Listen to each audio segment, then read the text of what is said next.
एक अंतराट महावीर भगवान की परम पूज्य जय श्री आदि सागर महाराज की, परम पूज्य जय श्री माली कृष्ण महाराज की, परम पूज्य जय श्री विमल सागर महाराज की, परम पूज्य जय श्री तपस्वी सम्राट सरस्वती सागर महाराज की, परम पूज्य जय गुरु सुंदर सागर महाराज की।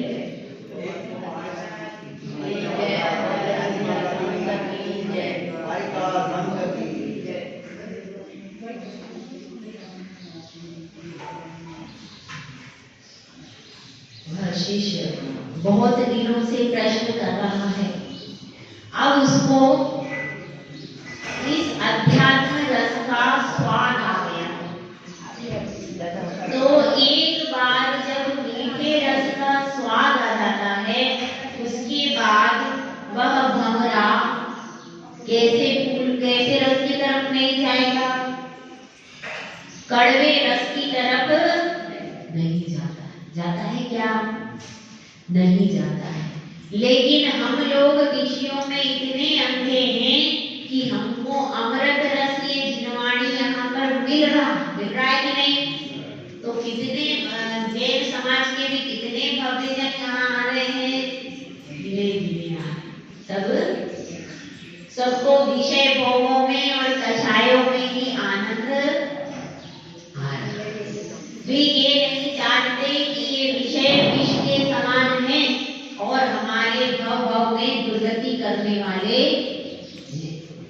तो अब अपनी बात चल रही है, वह शिष्य आज श्री पूज्यपाद स्वामी के दरबार में, उनकी सभा में, प्रवचन सभा में बैठा है और एक के बाद एक कई सारे प्रश्न उसने कर लिए। कम से कम उसने 32 प्रश्न तो कर ही लिए और अब 33वां प्रश्न उसने उपस्थित किया है गुरु से। और वह गुरु से कह रहा है कि गुरुदेव आप तो बहुत कठिन रास्ता बता रहे हो, कैसे करूंगा? आपने कह दिया कि परोपकार को छोड़ दो, तो ठीक है, इतना समझ में आ गया।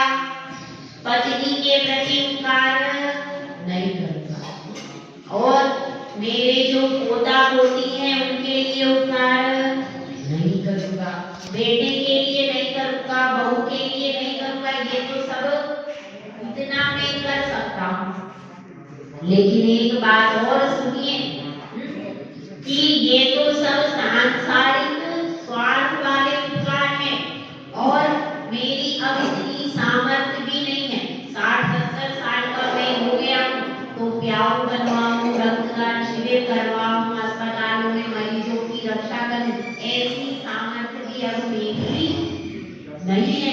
तो वो उपकार भी हमें अब नहीं कर सकता। तो लेकिन मैं अपने इस शरीर का उपकार तो करूंगा, इस शरीर की सुरक्षा तो मुझे करनी ही पड़ेगी।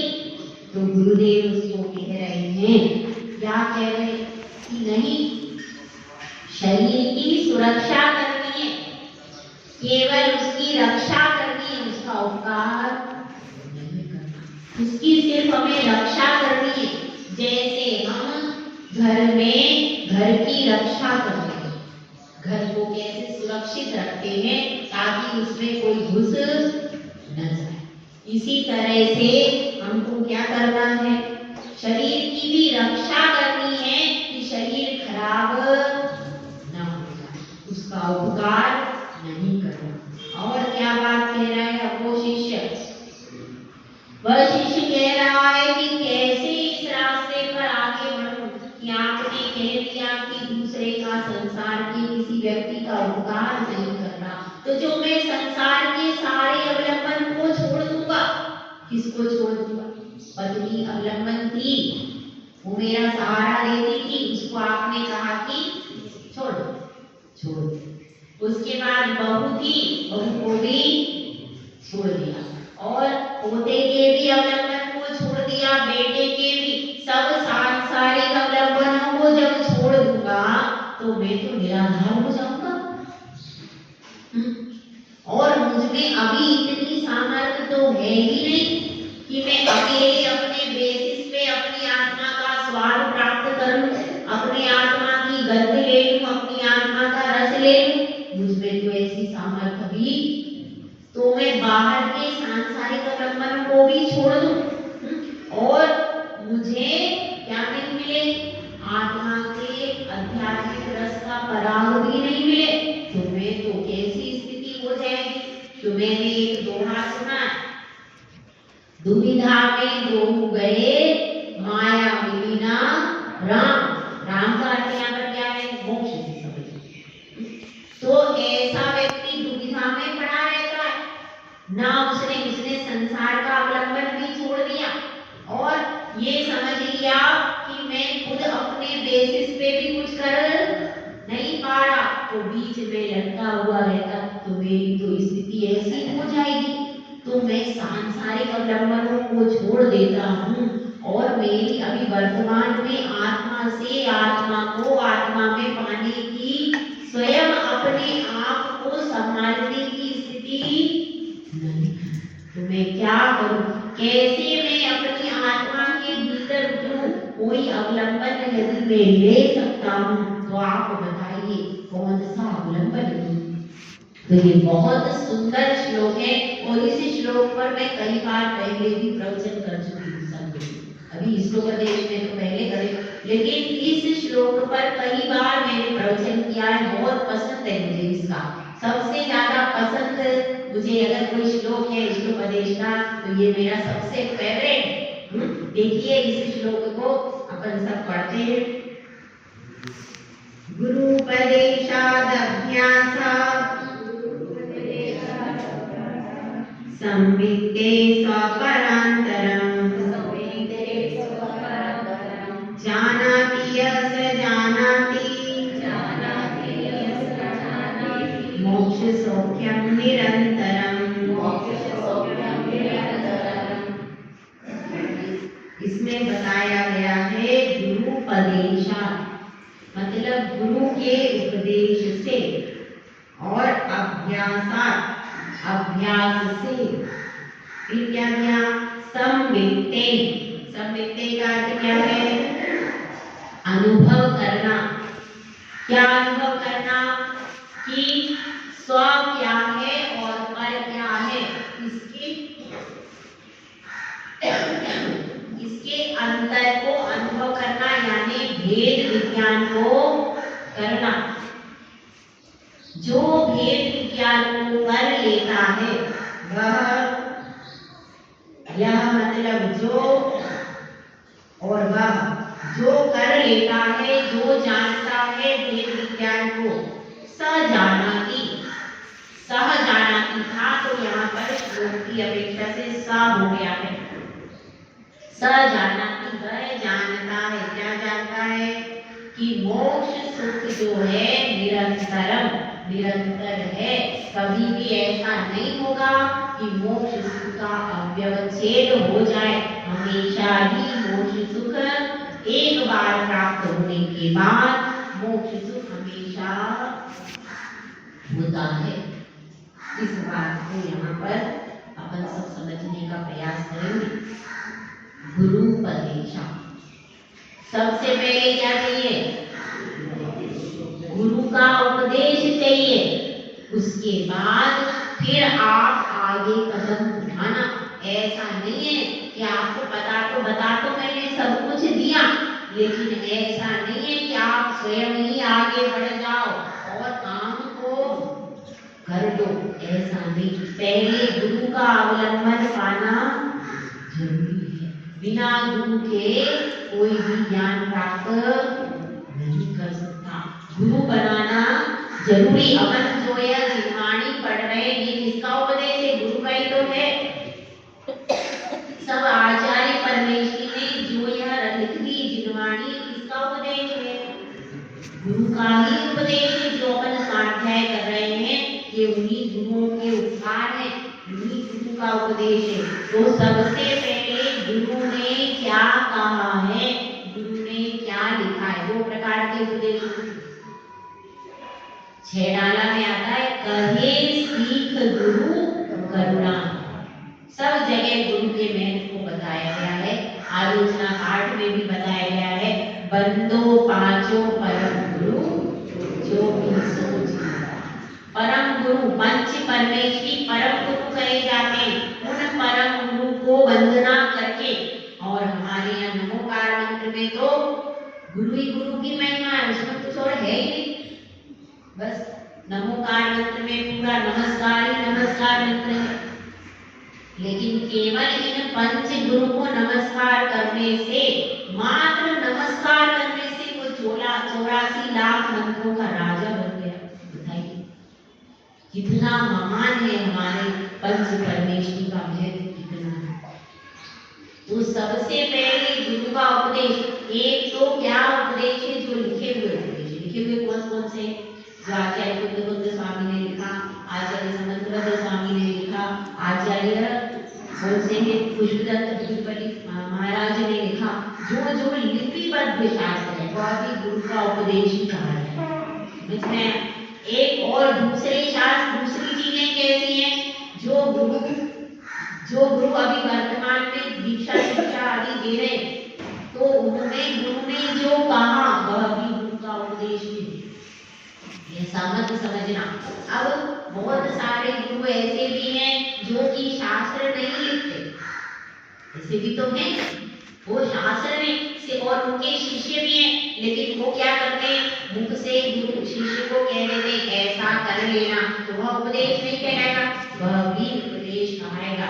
क्योंकि गुरु के मुख से निकले हुए जितने भी वचन हैं, उनकी हित प्रिय जो वाणी है, वह सारा उपदेश की ही श्रेणी में आता है। देखिए अब हमें कोई भी चीजें, पहले दीक्षा लेते हैं तो पिछी को कैसे रखना, मार्जन कैसे करना, कैसे हमको विहार करना, इंद्रिया समिति को कैसे पालन करना, यह सारा कौन सिखाता है?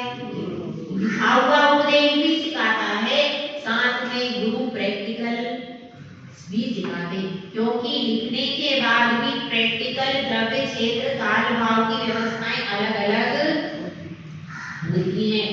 प्रैक्टिकल भी जरूरी है। यदि आज ऐसे अपने को दिगंबर मुनि नहीं दिखते तो आप किताबों में पढ़ लेते तो आपको कुछ समझ में आता क्या? नहीं आता। इतना ही आप पढ़ लेते, लेकिन फिर भी दिगंबर, और आपने कुछ भी नहीं पढ़ा, छोटा आपका बच्चा है और दिगंबर मुनि को, दिगंबर आचार्य को उसने देख लिया, शुद्धि कर रहे हैं, कैसे चल रहे हैं, कैसे आहार कर रहे हैं, सब देख बस लिया, और आपका वो छोटा बच्चा, उसको लिखना पढ़ना कुछ भी, तो भी उसको समझ में आ जाएगा विराट कैसे आहार, जैसे प्रैक्टिकल से जल्दी समझ में। तो इसलिए क्या कह रहे हैं कि गुरुदेव दोनों प्रकार के उपदेश हमारे पास उपलब्ध हैं, एक तो लिपिबद्ध और दूसरे कथनबद्ध। तो जो कथनबद्ध उपदेश है वह भी, उसको भी ग्रहण करना है, और जो लिपिबद्ध उपदेश है इसको भी ग्रहण करना। दोनों के अनुसार शिष्य अपनी प्रवृत्ति करता है। तो कोई भी कदम उठाना है तो सबसे पहले किस चीज को देखो? सबसे पहले जिनवाणी में देखो कि पुराने आचार्यों ने, पुराने गुरुओं ने क्या कहा है। फिर वर्तमान द्रव्य क्षेत्र काल भाव में साधुगण कैसी प्रवृत्ति कर रहे हैं। हो सकता है उस द्रव्य क्षेत्र काल भाव में अलग प्रकार से प्रवृत्ति होती हो, अब कुछ परिवर्तन आ गया हो, लेकिन परिवर्तन इतना ना आ जाए कि 28 मूल गुणों का 36 मूल गुणों का लोप हो। ये भी ध्यान, जो 28 मूल गुण है वो तो हो ही रहेंगे, और कोई थोड़ी इधर उधर की बातें हो जाए तो उनको एक्सेप्ट करके भी चलना। तो पुराने आचार्यों की प्रवृत्ति और नवीन आचार्यों की प्रवृत्ति में थोड़ा बहुत अंतर मिलता है, क्योंकि द्रव्य क्षेत्र काल भाव में भी परिवर्तन हो गया। तो उनके हिसाब से जो हमारे योग्य है उसके हिसाब से अपने को गुरु का उपदेश ग्रहण करना चाहिए। उसके बाद क्या बता दिया? अभ्यास। अभ्यास कैसे करना? अब गुरु ने उपदेश दिया, क्या उपदेश दिया? जितने भी गुरु हैं उन सभी गुरु ने, और वर्तमान काल में भी जितने गुरु हैं सभी ने उपदेश एक भी ऐसा नहीं होगा कहीं पर भी जैन शासन कि जिस गुरु ने ये नहीं कहा कि सम्यक दर्शन को प्राप्त उसी से तुम्हारा कल्याण होगा। अब यह गुरु का उपदेश हमने सुना, क्या सुना? सम्यक दर्शन को प्राप्त। अब क्या करना है? अब हम अपने घर पर आए तो घर पर विचार कर रहे हैं सम्यक दर्शन को ऐसा गुरुदेव ने आज उपदेश दिया है, सच्ची श्रद्धा करना चाहिए और अब हमको इधर उधर जाना नहीं चाहिए। तो क्या किया अपन ने? क्या मैं तो इधर उधर जाता हूँ, मैं तो इधर इस भी मंदिर जाता हूँ, उस भी मंदिर जाता हूँ, तो मैं क्या करूँ? पहले मैं अभ्यास करूँ कि मेरा मन इधर भी प्राणी में लग जाए। तो पहले धीरे धीरे 10 जगह जाते थे तो फिर 5 जगह कम किया, फिर 2 जगह किया, फिर धीरे धीरे करके अभ्यास करते करते क्या हो गया? अब केवल वितरागी भगवान के ही मंदिर आने लगे और इधर उधर जिधर भी जाते थे सब छोड़ दिया। तो समय लगा पर अभ्यास करते करते एक दिन पूरे सही लाइन पर आ गए। जैसे कहते हैं ना, एक अभ्यास के लिए कहावत है, रसरी आवत जात ही सिर पर पड़े निशान। अब कहती है महिलाएं, बहुत ही लोग कहते हैं हमको याद नहीं होता, होता नहीं है, क्यों नहीं होता? क्योंकि भाई आप तो यहाँ रहती हो पर घर में मन रहता, घर पे रहता, पोता क्या कर रहा है, बहू क्या बना रही है, ऐसा सब दिमाग इधर उधर जाता रहता। यदि एकाग्रता से एक शब्द भी पढ़ो ना, हम कहते हैं कैसे नहीं याद होता, आप दिन भर में सिर्फ एक शब्द याद होगा कि नहीं? होगा कि नहीं? तो एक शब्द भी आप एक दिन में याद करोगी तो 365 दिन में 365 शब्द होंगे कि नहीं? और जो 5 शब्द एक दिन में याद करे तो उसका तो तत्वार्थ सूत्र के कई सूत्र हो जाए, होंगे कि नहीं? हो जाए। तो अगर हमें याद नहीं होता तो हम क्या चाहते हैं? एक साथ हमें पूरी किताब याद हो जाए तो कैसे हो जाएगी? अब हमारी शक्ति कम हो गई। क्यों? क्योंकि आपने सारी शक्ति बच्चों में, परिवार में कर दी। अब वो बची खुची शक्ति है तो उससे फिर आप एक दिन में 2 शब्द याद करो, एक दिन में 3 शब्द याद करो। जब एक शब्द होने लगा 2-3 दिन तक तो फिर 2 शब्द की कोशिश करो, फिर 2 होने लगे तो 3 की कोशिश करो। ऐसे ज्यादा से ज्यादा 5 शब्द हर व्यक्ति अगर चाहे तो रोज याद कर सकता है। एक शब्द सुबह कर लो, एक शब्द दोपहर की समय में कर लो, 2 शब्द शाम।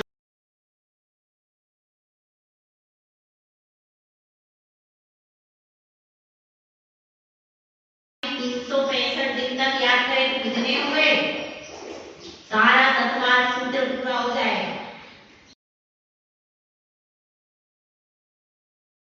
यहाँ पर मोक्ष मार्ग पर धीरे धीरे याद करने की कैपेसिटी बढ़ाना चाहिए, क्योंकि जिनकी जिनका मस्तिष्क में ज्यादा अवधारण क्षमता होती है उनका समाधि मरण बहुत अच्छा है, क्योंकि उनको पढ़ के अवलंबन की आवश्यकता नहीं है। वो अपने मस्तिष्क का रिकॉर्ड चालू करके और धीरे धीरे अपना स्वयं का अभ्यास करके, तो स्वयं का अभ्यास बहुत जरूरी है। हम स्वयं का अभ्यास, अब जैसे हमने यहाँ पर उपदेश दे करके चले गए, फिर आपका इष्ट करे ओम बल है, कब खुलेगा? जब कोई दूसरे साधु महात्मा आएंगे, वो उपदेश देंगे, इष्ट उपदेश का हम प्रवचन सुनाए, तब आपके सबके खुलेंगे, वरना सबके बंद। ये सब क्या है? दोबारा पढ़ते हैं, क्या हो जाता है? फिर ताला लगा देते हैं मस्तिष्क में, तो जंग लग जाती है। फिर कितने सालों में अमित सागर महाराज जी ने 24 आना पढ़ाया था, उसके बाद आप पढ़ा इष्टोपदेश कब पढ़ाया था? अमित सागर महाराज नहीं पढ़ाया था, चतुर्मास हुआ था, कब हुआ था? 2004 में 2004 में चतुर्मास हुआ था अमित सागर महाराज, मैंने पढ़ा हुआ मेरे पास। तो वह जो चतुर्मास, उसके बाद फिर कभी खोल करके देखने का टाइम नहीं, तो आपके दिमाग में क्या हो जाता है? जंग लग जाती है। क्योंकि देखिए 3 चीजें ऐसी हैं जो बिना अभ्यास के, बिना खेले काम नहीं। पान सड़ा क्यों, घोड़ा अड़ा क्यों, और विद्या बिसरी क्यों। पान सड़ा क्यों, घोड़ा अड़ा क्यों, और विद्या बिसरी क्यों। फेरा नहीं था। क्या उत्तर है पहली का? फेरा नहीं था। पान सड़ जाएगा। यदि पान को पहले लोग खाते थे, पानों को आपने ऐसा का ऐसा गड्ढी बना के रख दिया, उसको अल्टा पलटा फेरा नहीं तो क्या हो जाएगा? सड़ जाएगा। उसके बाद घोड़ा है, घोड़े को भी घुमा के रखना पड़ता है। अगर उसको एक ही जगह पर खड़ा रखोगे तो वो अड़ जाएगा, फिर वो नहीं जानेगा कि फेरा फेरना नहीं जानेगा। घोड़े को भी फेरना जरूरी। इसी तरह से विद्या बिसरी क्यों, विद्या क्यों बिसर गई?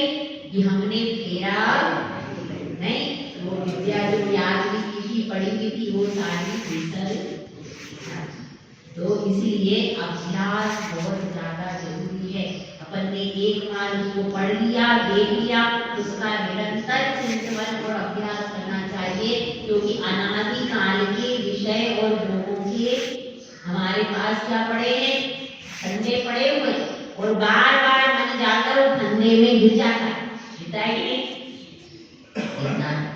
जगह जगह विषय लोगों के फंदे पड़े हैं, बार बार जाके उसमें, तो बार बार उसको मन को बार निकालो। दिन में सैकड़ों हजारों बार उस मन को विषय लोगों के फंदे से निकालना पड़ता है। निकालना पड़ता है कि नहीं? निकालना पड़ता है। तब भी फिर भी वो जा करके फिर से पुनः उसी में जाने पड़ता है। दुष्ट है। लेकिन अब इसको धीरे धीरे अभ्यास कराते हैं तो कम से कम 5 मिनट पूजा में धीरे धीरे अब इतना होता है, भगवान के दर्शन में थोड़ा सा चुप बैठता है, अभिषेक में बैठता है नहीं, तो इतना अभ्यास हो गया। इस अभ्यास को बढ़ाने की जरूरत है। क्योंकि अब आप लोगों की सबकी 60-60 साल की उम्र हो गई। अगर आप अभ्यास नहीं करोगे, आपके मस्तिष्क में कुछ याद नहीं रहेगा, तो समाधि मरण के समय पर क्या करोगे? बाहर का कोई कितना ही सुना रहा है, यदि आपके अंतरंग में आपको खुद का कुछ भी बोध नहीं है, तो आप उसको एक्सेप्ट भी नहीं कर पाओगे। इसलिए अभ्यास बहुत ज्यादा जरूरी है। और फिर क्या करो? गुरु का उपदेश ले लिया, अभ्यास कर लिया। अभ्यास करने के बाद फिर क्या करो? फिर जैसे अपना सम्यक दर्शन के बारे में बता रहे थे कि उस व्यक्ति ने अभ्यास किया। सबसे पहला अभ्यास क्या किया? मिथ्यात्व को छोड़ा और सम्यक से नाता जोड़ा। ये सबसे पहला उसने अभ्यास किया। उसके बाद दूसरा अभ्यास क्या किया? फिर उसने देखा कि भाई मैं अलग हूँ और मेरी परिवार के व्यक्ति अलग है, मकान दुकान ये सब मुझसे अत्यंत भिन्न है। तो इसका भी उसने अत्यंत अभ्यास किया। अभ्यास की जरूरत है। घर में जाते हैं वैसे ही लगता है मेरा बेटा मेरी बहू, तो वह ना लगे, तब आपका भेद विज्ञान वास्तविक होगा। घर में पग रखते ही लगता है कि यह सब कुछ मेरा है, वो ना लगे। व्यवहार में बोलना तो पड़ेगा मेरा बेटा मेरी बहू, लेकिन अपने अंतरंग में आपको पक्का श्रद्धा होना चाहिए कि इनमें से मेरा कुछ भी। तो बार बार इसका भी अभ्यास करना पड़ता है। यह भी एक दिन में। और इसी का फिर ये सब अभ्यास भी कर लिया, फिर उसने सोच लिया, समझ लिया, जान लिया कि भाई ये सब अलग है, मैं जीव तत्व अलग हूँ, मेरा ज्ञान दर्शन अलग है, इनका ज्ञान दर्शन अलग है। यह सब कुछ उसने समझ लिया, जान लिया। और अब जो इतना सब जानता है, भेद विज्ञान कर लेता है, वो क्या हो जाता है? वह यह भी जानता है कि मोक्ष सौख्यम